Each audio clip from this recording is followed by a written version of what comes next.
İstanbul'dan geliyorum. Böyle bir güzelliğe ilk defa şahit oluyorum. Gerçekten harika. Herkese tavsiye ediyorum.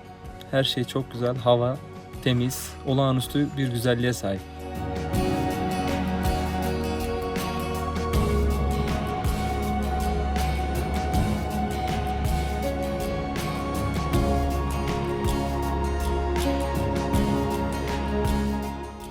Müthiş bir sis okyanusunun üzerinde gün batımını seyrediyoruz.